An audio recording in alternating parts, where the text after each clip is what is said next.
What is it about being from California? They always play Lady Gaga when you walk out. What is it? Well, listen, I'm really anxious to share with you today a glimpse into the future of healthcare. Now, how many of you have heard the term disruption in a journal or a lay magazine? That's everywhere. You know, it's interesting, but when you hear the word disruption, the hard part is that, as we say here in California, the term is really kind of squishy, right? It's kind of amorphous and nondescript. We really don't know for sure what it means most of the time. In fact, what's interesting is I did a study of 120 executives in healthcare, and I asked them two very basic questions. I said, number one, what is disruption, or how important is disruption to your organization? And the answer was, are you kidding me? Disruption is critical to our future. If we don't understand and leverage disruption, we will evaporate. And the next question was, what's disruption, right? Nobody knew how to answer the question, right? So it's kind of a unicorn in many ways. But the truth of the matter is that the future of healthcare can be described as disruptive. But the good news is that disruption is good if you understand its building blocks and leverage the incredible superpower that disruption provides. And I would like to offer up this definition. Disruption really is the rate and the depth of innovation. When you think about it, it's the way in which we leverage connection architecture, patient engagement, the way in which we leverage connected technologies and emerging technologies. It's the way in which we architect new models in healthcare. These are the things that are being accelerated to a point where it's really hard for us to understand them. So if disruption is about the speed and the depth of innovation, then it seems to me that we need to be innovators.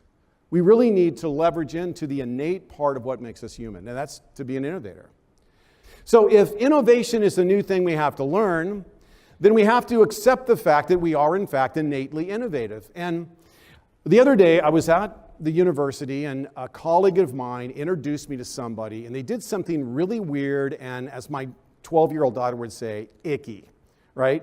They introduced me as inventor. They go, hey, this is Nick Webb. He's an inventor.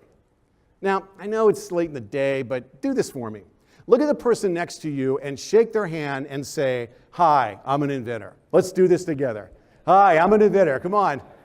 There we go. Beautiful. I have no reason to have you do that other than to share the pain of that moment with you guys. You're welcome. But you know, it's interesting when you think about it, that's kind of like saying, hi, I'm a breather. Of course we're an inventor.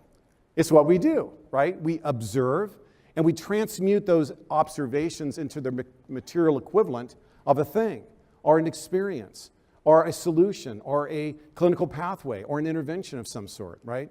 That's what I believe is the greatest opportunity for this audience, is to leverage the genesis of that incredible philosophy of patient centrism and to drive it with innovation. So it begs the question, what is innovation?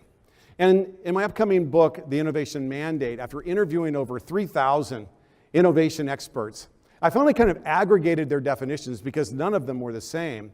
And here's what they told me, and here's what I believe the best definition is that innovation is simply nothing more than finding new ways to deliver value to your organization and to the patients or customers that you serve. It's really just that simple. And when you think about the future of healthcare, here are the trends that I think are going to affect you in the biggest way. Hyper-consumerization. Now, I know it's horrible to hear the term consumer when you're thinking about patients, because, you know, they're coming to us for clinical and safe, efficacious care after all. But it turns out in a time of hyper-consumerization, if we don't leverage the power of experience design, we're going to lose the opportunity to serve those patients. There is no question you can't find a hospital or a clinic of any size whatsoever that doesn't have a formal CX or PX strategy, meaning that they're looking at the patient's journey. They're understanding them beyond ethnography. They're looking at them in terms of the way in which they behave digitally, through netnography. They're watching their journey across 5 well-defined touch points. They're understanding their personas across those 5 touch points. And as a result of that, they're delivering beautiful experiences. And in many cases, displacing other caregivers because their experience is like Amazon. The other issue that will affect us all in the next 10 years is the acceleration of disruption. You know, one thing I'd like you to consider is this, is that we all suffer from a condition that I like to call disruption dysphoria. Meaning that it's so easy. I've been in healthcare for 4 decades. I remember my first job working with Star Surgical on the first foldable intraocular lens. I can remember the executive telling me, this is a burning platform. It's coming to an end. But it never did. In fact, it didn't even change that much. So it's easy for us to believe that the changes in healthcare are linear. They are not. So we have to accept the fact that disruption is somewhat sporadic, it's deep, and it's fast. The other thing that will affect you in a very, very big way is connection architecture. There is a reason why Apple and Google are fighting right now to own the patient as a digital node. They will own the patient as a digital node. By that I mean their data signals of pulse oximetry, EEG, EKG, movement, gait, states of mind. Everything can easily be monitored through continuous monitoring, super cheap. These wearables will likely be in-ear technologies that allow us to easily access EEG data. We are going to turn patients, this is all good, this is not Orwellian and scary, we're going to turn them into digital nodes so that artificial intelligence can look at the meaning of the signals of the data off digital nodes. And what we can do from that is leverage anticipatory healthcare. I think it's more important even than genomics and pharmacogenomics. The other issue is the healthcare systems that you see today are going to have to change. And they're going to change in a very positive and beautiful way. I think, again, keep an eye on what Apple has recently done. They went from loving the idea of having a fitness watch to realizing the massive market opportunity of owning the patient's health. There is no doubt about it that the most profitable corporation in the world, the most profitable retailer, and some of their close contenders, Google and Amazon, want to own the patient. And they're doing that through changing the way in which we engage patients, changing the technologies to be able to get more data. They will ultimately get to the point where you have really, really amazing levels of integration.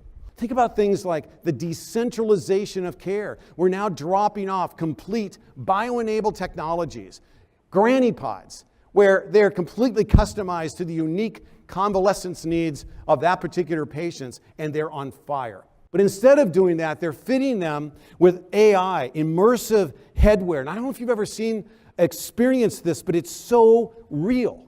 It's so real. And they're able to fly over the southern tip of the Great Barrier Reef and dive into the water and swim with beautiful tropical fish instead of looking at medicines being pumped into their veins.